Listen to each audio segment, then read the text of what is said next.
So this is going to be a 4-3 reaction by the Bills to 22 personnel for the Ravens. Now that's going to be impacted by the availability of Ricard. Apparently, he hasn't practiced in a while, so who knows if he's actually going to play.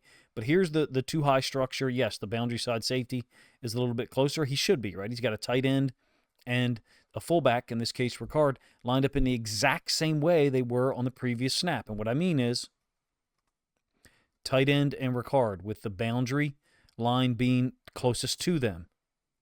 Fast forward or rewind back to the play we were just talking about. There's the boundary line. Let me get that off the screen, sorry. Here's the boundary line here. Ricard and the tight end into the boundary along with a running back, in this case, Justice Hill. So 3 to the boundary, forcing the Bills to A, play their base 4-3 structure, and then B, be worried about the possibility of the fast sweep, where you could have Hill and or Ricard leading. Normally you get a pin down by the outside receiver / tight end, but that's not the play here. When Monken went to field side concepts in this game, early especially, he used speed. He had a screen to Flowers on the first play of the second possession. Here we've got the dash concept to Justice Hill out into the flats. Remember, Justice Hill lined up into the boundary, and the Bills, responded with their base 4-3 structure.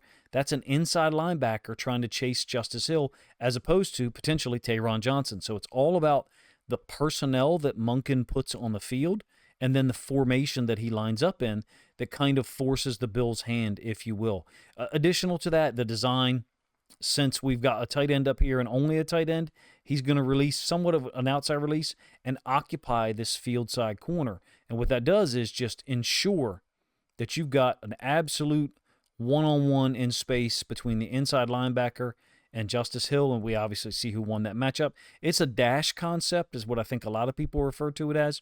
It's just brilliant stuff by Monken. Later on in the same drive, again, you get the same formation. The only difference is here it's not 22 personnel. This is 12. So I think this is an illustration of how Monken, set up plays and, in fact, kind of try to hide things from you. We're in an unbalanced set.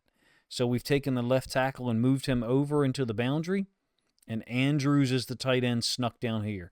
That's why you see these guys defensively at the second level all pointing, because they identify that it's a 3-man surface with twins to that side, and one of those players has got to be on the line of scrimmage. Same exact motion that we just showed you, right? Flowers going in motion, potential for Hill to lead out into the boundary, and in fact it is a read. Too high structure for the Bills versus unbalanced, which is interesting. Number one, if you ask me, I'm not sure how you stop it. Clearly should have been a give. I think Lamar just misread this. We're reading this defensive end, 99, who I'm not even sure who that is. Don't mean to be disrespectful, just don't know who that is necessarily. And Lamar keeps it. Looks like it should be completely bottled up on a 1st and 10. Somehow, Lamar, the magician, gets 3 yards out of this. We would like for him, obviously, not to take those hits on the interior with 2 or 3 or 4 guys there. This should be a give read. I think Monken called it as a read and didn't tell Lamar what to do. There's the tight end set backside, 3-man surface with Falele, Rosengarten, and Stanley, which means that it's unbalanced. The read would be this defensive end here with Hill getting out in front and Flowers running the sweep. I would love to see us run this play this week against the Bills. To me, this should have been a give. You've got a boundary side Will blocked. Additional to that, off screen, who you won't see.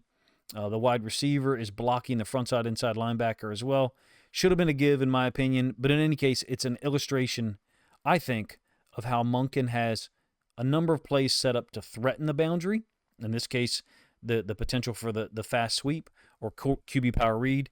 You get the idea, right? Monken, I think at this point, if you've watched my content much, and I'm sure other content creators mention it as well, Monken enjoys, almost prefers to attack to the boundary.